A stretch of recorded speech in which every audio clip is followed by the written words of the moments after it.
Welcome back to our exploration of the Old Oyo Empire. Today we delve into the socio-political and economic dynamics of the empire. Ready for another journey back in time? Let's dive in.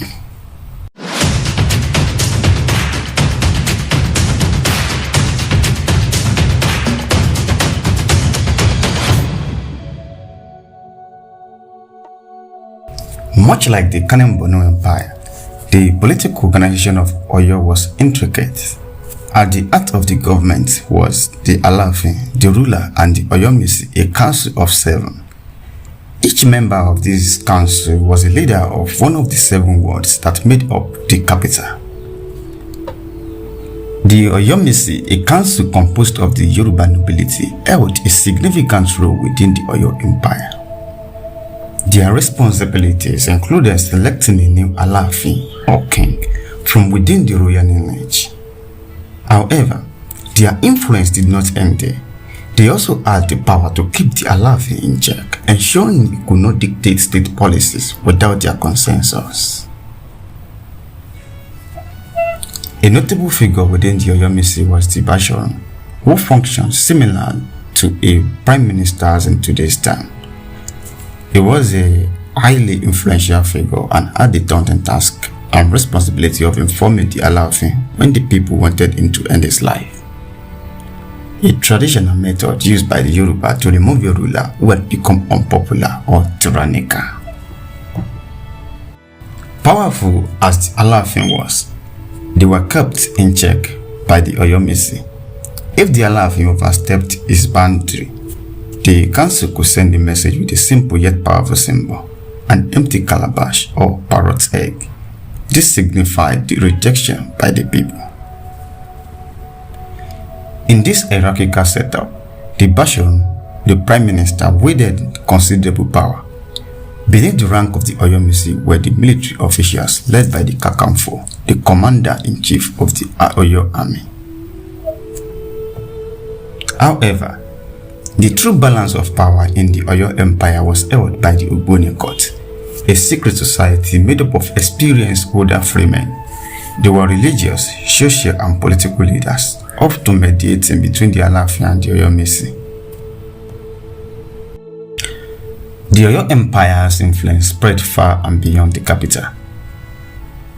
Provinces were ruled by Obas or minor kings, who owed their allegiance to the Alaafin. Yet they enjoyed a significant degree of autonomy. Oyo's power was also extended beyond Yoruba land, where state paid annual tributes for protections.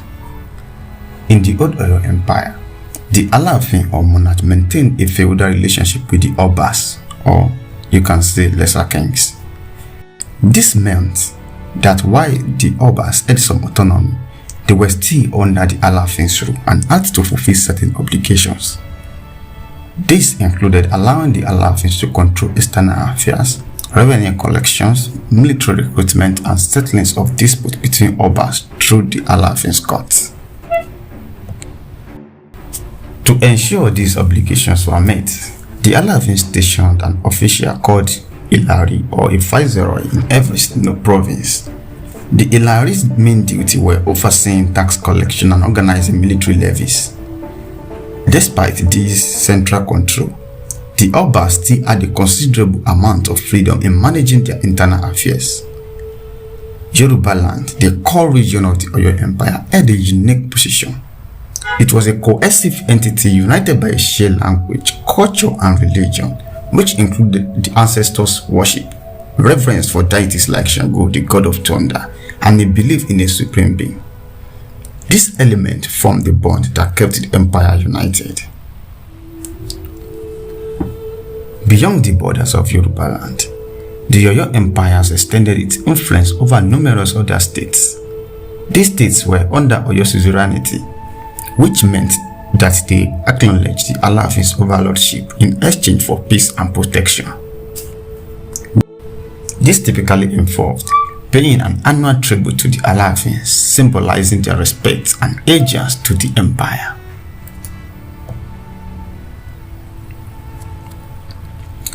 Oyo did not have a standing army.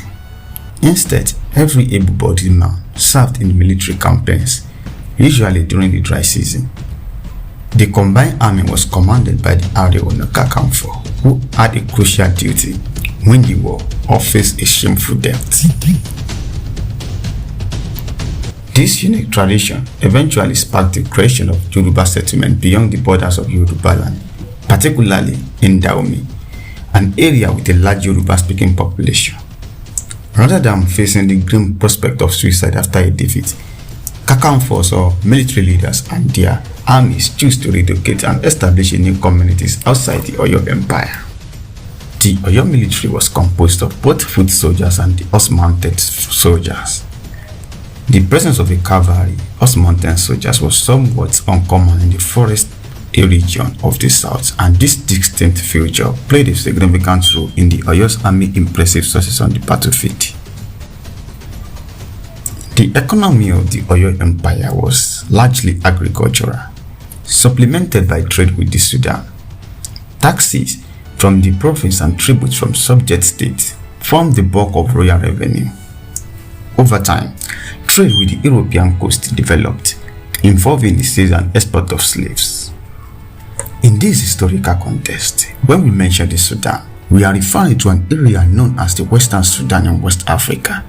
This region includes parts of what are now several countries and was the location of several large, influential African kingdoms in the Middle Ages. This should not be confused with the modern-day country of Sudan in Northeast Africa. Oyo's economy was a vibrant exchange of goods. They traded kola nuts from the southern regions and locally crafted textile for salt, clothing, and horses from the Sudanese region. The primary income of the royal treasury came from taxes collected within the provinces and tributes from subordinate states. To illustrate, between 1729 and 1781, Dahomey annually gave Oyo a tribute which included 40 men, 40 women, 40 guns, and 4,000 loads of cowries and kora. In the 18th century, the focus of Oyo's trade shifted from the north to the south as coastal trading with Europeans gained momentum. These changes in trade route dramatically influenced Oyo's economy as it began to revolve around the sales and export of slaves and the import of European goods, especially arms. Ports like Benin, Badagry, and what is now known as Port Novo played pivotal roles as hubs for Oyo's international trade. Despite its vast power, the Oyo empires began showing signs of decline by the second half of the 18th century.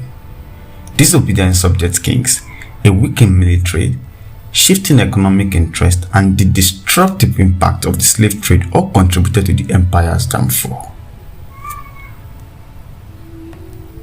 The peak of Oyo's empire's strength was witnessed in the first half of the 18th century.